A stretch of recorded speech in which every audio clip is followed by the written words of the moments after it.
Baliw! Hindi kami nag-date, okay?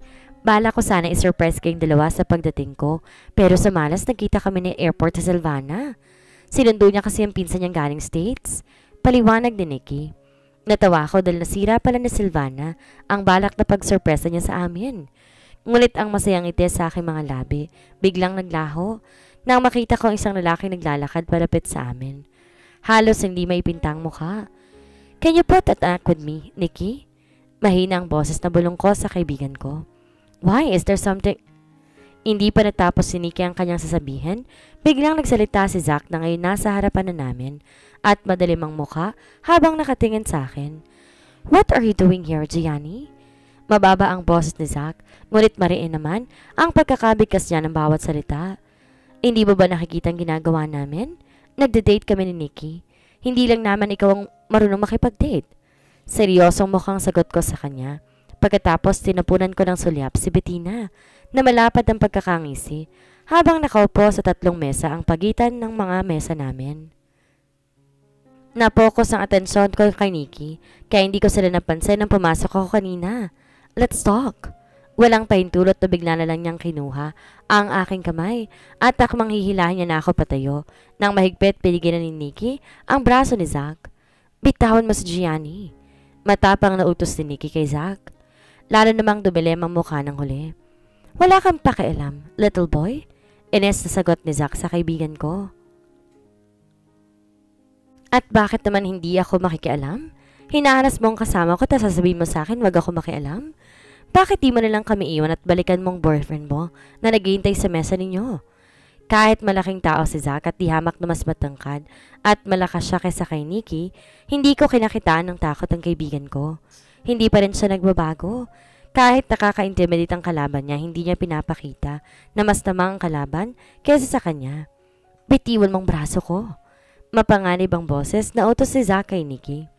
Tila pinipigilan lamang nito ang sarili na wag suntukin ng aking kaibigan. Naglaban ang tingin ng dalawa at tila nagsusukatan ng lakas kahit obvious naman na mananalo si Zach laban kay Nikki. Matangkad din naman ang kaibigan ko ngunit mas matangkad nga lang si Zach. Sa kahaparan ng kanilang mga katawan, talo na si Nikki.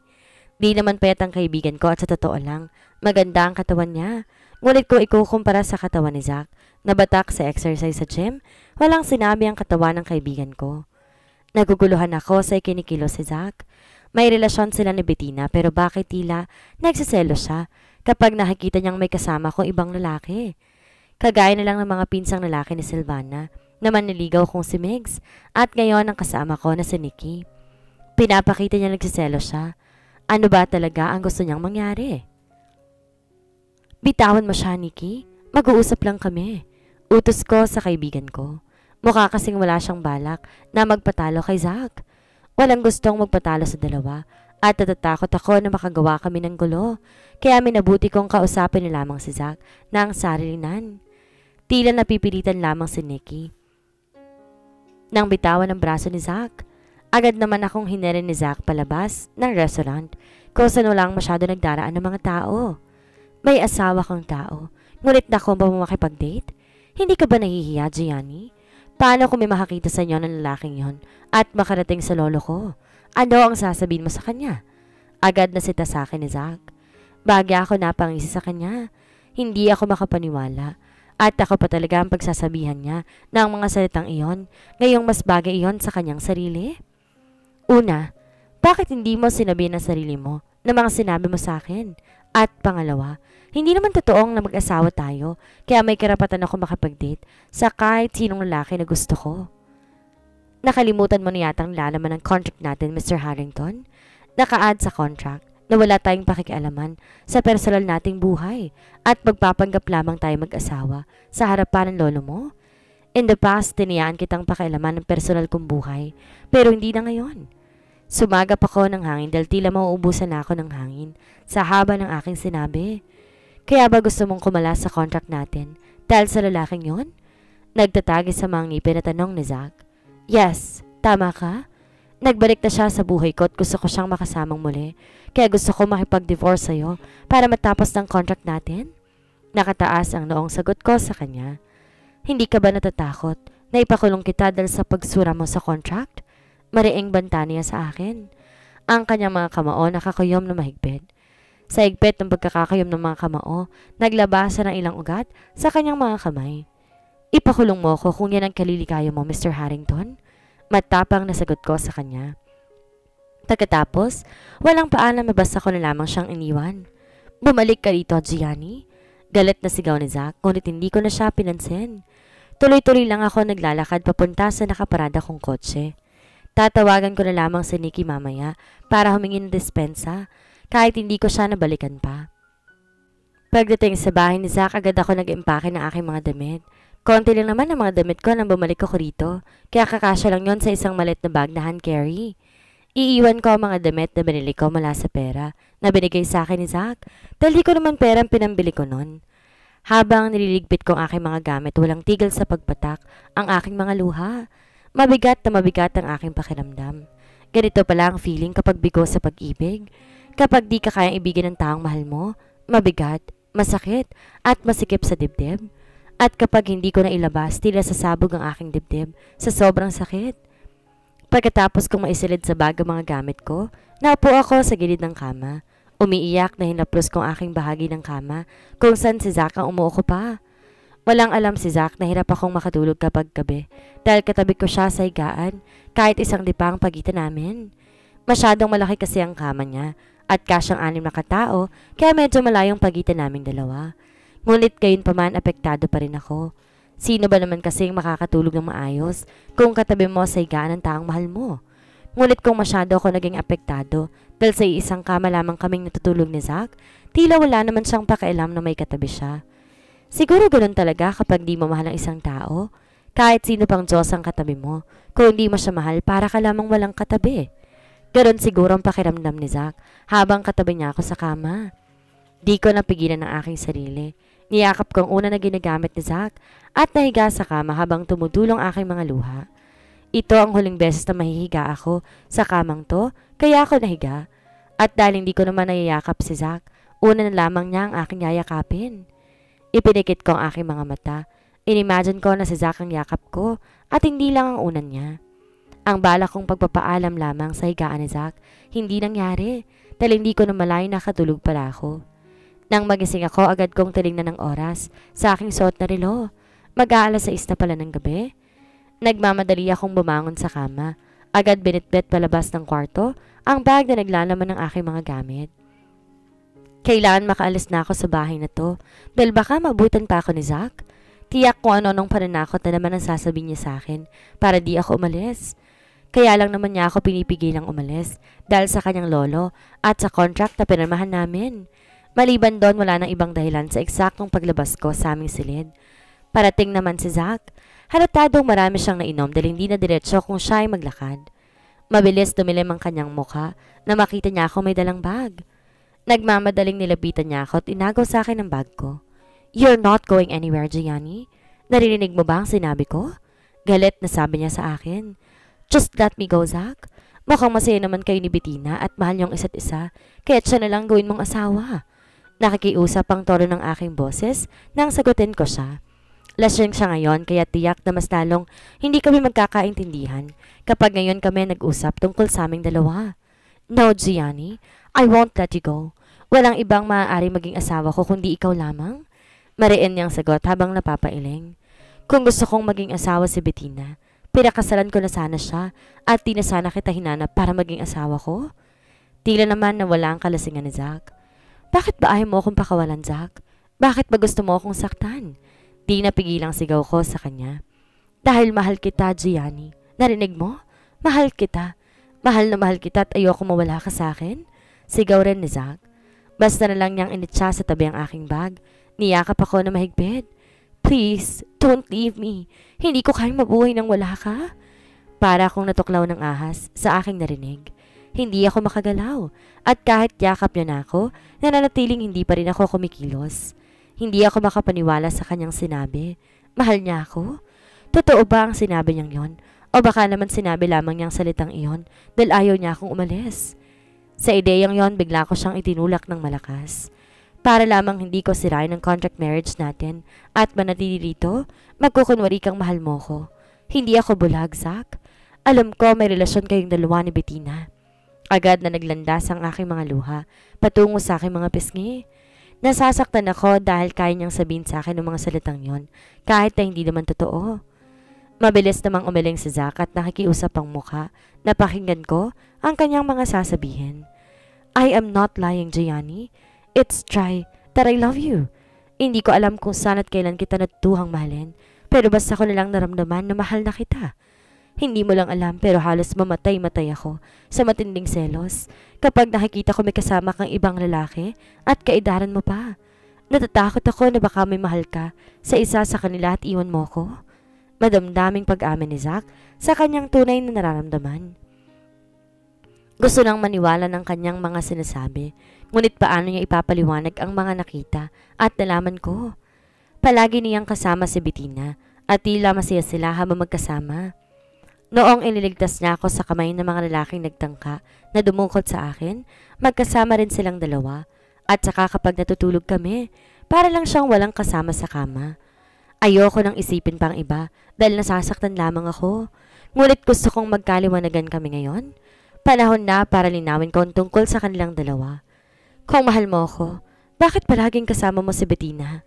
Iningatan mo pang masyadong jacket at pinalabhan mo sa labandera dito sa bahay? At kapag natutulog tayo sa kama, parang hindi ako nag-i-exist sa paningin mo. Kaya sabihin mo, Zack, paano ako maniniwalang mahal mo ko? Umiiyak na tanong ko sa kanya. Kahit gaano pa kasakit ang malalaman ko ngayon, tatanggapin ko, basta't ang mahalaga malinawan na ako. Palagi kong kasama si Bettina dahil pinag-uusapan namin ang tungkol sa kung saan mapupunta si Pao. Dinadaan ko siya sa mabuting pakikitungo dahil siya ang ina ni Pao, kaya't siya ang masigit na may karapatan sa bata kaysa sa akin. Kapag napunta sa kanya ng tuluyan ang custody ng pamangkin ko, natitiyak kong ilalayon sa akin si Pao at ayoko mangyari yon. Ayokong pati ang pamangkin ko na nag-iisang alaala sa akin na ang aking nakatatandang kapatid ay mawawala rin. Mahabang paliwanag ni Zack. Ngunit hindi pa rin ako kumbinsido sa kanyang mga sagot.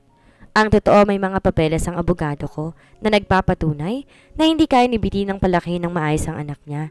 Ngunit biglang nawala ang mga papeles na yon. Nabili niya ang abogado ko na may hawak sa mga ebidensya. Paano mo ipapaliwanag ang tungkol sa jacket? At ang trato mo sa akin kapag magkasama na tayo sa kama at natutulog? Gianni, ang jacket na ditukoy mo, pagmamayari ni Pao at hindi yun kay Bettina. Siguro ginagamit lang yun ng babaeng yun para sirain ako sa'yo at isipin mong talagang may namamagitan sa amin. At tungkol naman sa huli mong tanong, ang sagot ko, natatakot ako mawala ang kontrol sa aking sarili dahil kasama kita sa iisang kama. Kaya ipinipilit ko ang sarili ko na isiping wala ka sa aking tabi para hindi ako matukso at mangyari hindi dapat na mangyari. Mahabang paliwanag ulit ni Zack. So naniniwala ka ng mahal kita? Hindi mo na ako iiwan? Tumulong muli ang luha ko matapos kong marinig ang napakahaba niyang paliwanag. Umiiyak na tumango ako sa kanya. Mahal ko si Zack at ngayong inamin niyang mahal din niya ako, hindi ko napipigilan ng aking sarili. Mahal din kita, Zack. Mahal na mahal. Nakangiti ang kilabing ni Zack ng aking batok. Mabilis inapuhap ng kanyang mga labi ang aking mga labi. Iniyakap ko naman na mahigpit sa kanyang leeg ang aking mga braso at ginantihan ng mapasok niyang halik. Binuhat niya ako at pinilik sa loob ng aming silid nang hindi naghihiwalay ang aming mga labi. Binaba niya ako pagpasok namin sa kwarto at gamit ang isa niyang paa, tinulak niya pa sa pintuan. Ang mga suot naming damit isa-isang nahuhubad habang patungo kami sa isang kama. At parehong underwear na lamang aming suot nang maihiga niya ako sa kama. Walang pag-aalinlangan na ibinigay ko kay Zack ang aking pagkababae. Mahal ko siya at natitiyak ko kahit kailan hindi na ako magmamahal pa ng ibang lalaki maliban sa kanya. Pagkatapos na nangyari sa amin ni Zack, bumalik ang maganda niyang pagtrato sa akin. Hindi na namin nabanggit pa ang tungkol sa kasunduan namin. Naisip ko hindi na namin kailangan pa yon dahil totoo na ang relasyon namin ni Zack. Ngayon, hindi lamang kami mag-asawa sa harapan ng lolo niya at ng mga kasambahay niya, kundi mag-asawa na kami sa tunay na kahulugan ng salitang iyon. Di naman maipinta palagi ang mukha ni Karen. Halatadong selos na selos siya sa pagiging malambing at sweet sa akin ng asawa ko. Hindi na yata siya nakatiis na makitang nagmamahalan kami ni Zack, kaya't nagdesisyon siyang doon na muna tumira sa bahay ng kanyang tito. Kaya walang asungot sa paligid at walang mga mata na nagbabantay sa akin at naghihintay na magkamali ako sa aking kilos. Anong gusto mong breakfast? Malambing na tanong ni Zack habang nakayakap sa aking bewang at nakahiga sa kama. Nangaakit ang ngiting tiningnan ko siya. Pwede bang ikaw na lang gawin kong breakfast? Lumapad ang pagkakangiti niya nang marinig ang sinabi ko. Yes, of course, ma'am. You can eat me to your heart's content. Yun lang hinihintay ko. Kusang inabot ko ang kanyang mga labi at tinalikan siya ng marahan. Ngunit maring halik ang ginanti niya sa halik ko. Halik na nagpabuhay sa bawat himaymay na nakatago sa aking katawan. Lihim ako napapangiti sa paraan ng kanyang paghalik sa akin. Hinahalikan niya ako na para bang ngayon lang siya nakahalik sa akin. Parang lagi siyang gutom na matikman ang aking mga labi. Tila hindi siya nagsasawa sa mga labi ko at sa katawan ko, gayong halos gabi-gabi niya akong inaangkin. Wala naman akong reklamo dahil kahit araw-arawin pa niya akong angkinin, walang pag-aalinlangan na ibibigay ko sa kanyang aking katawan. Mahal na mahal ko si Zack at hindi ko aakalain na kaya ko palang makaramdam ng ganito katinding pagmamahal. Is it okay kung medyo malate ka ngayon sa klase mo? Humihingal na tanong sa akin ni Zack matapos yung saglit na pakawalan ng aking mga labi. Yes, kung gusto mo nga wag na akong pumasok at magkulong na lang tayo sa kwarto natin eh. Para mabilis tayong makabuo na magiging apo sa tuhod ni Lolo. Nanunokso ang boses na sagot ko sa kanya. You are so naughty, my little wife. Tila paos ang boses na sagot naman niya. Pagkatapos sinilin niyang aking ulo at pinagtagpo ang aming mga labi para sa isang hindi malilimutang halik. Ilang saglit pa'y pareho na kaming walang saplot sa katawan. I love you very much, Gianni.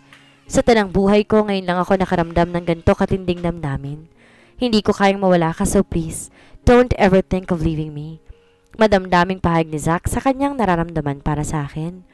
Tumaba naman ang puso ko dahil sa aking narinig, kaya niyakap ko rin siya na mahigpit. Mahal na mahal din kita, Zack, at pangako, hindi kita iiwan. Nakangiting sagot ko sa kanya. Bubuo tayo ng masaya at malaking pamilya, kasama si Lolo. Tila nangangarap na wika niya. Malaking pamilya? Gusto mo magkaroon ng maraming anak? Yes, gusto ko ng maraming anak para mas marami mas masaya. Kung ganon, sisiguraduhin natin na makakabuo tayo ngayon. Nangaakit ang tinig na sabi ko sa kanya. You are really my wife? Nakangiting wika ni Zack. Pagkatapos ay pumatong sa ibabaw ng katawan ko at tinangkay ng aking mga labi. Muli, naulit ang aming pagniniig. Parehong hindi na kami nakapasok. Siya sa kanyang trabaho at ako naman ay sa school. Nagkulong lamang kami sa aming sirit at paulit-ulit, walang sawa, pinadaman namin ang pagmamahal sa bawat isa. Lihim kong nahiling na sana palagi kaming ganto ni Zack. Sana palagi kaming masaya. At kung may problema mang dumating sa amin, malagpasan namin iyon na magkasama. Ngunit wala akong kamalay-malay na parating ng matinding problema na susubok sa amin kung tunay at wagas ba ang pagmamahalan naming dalawa.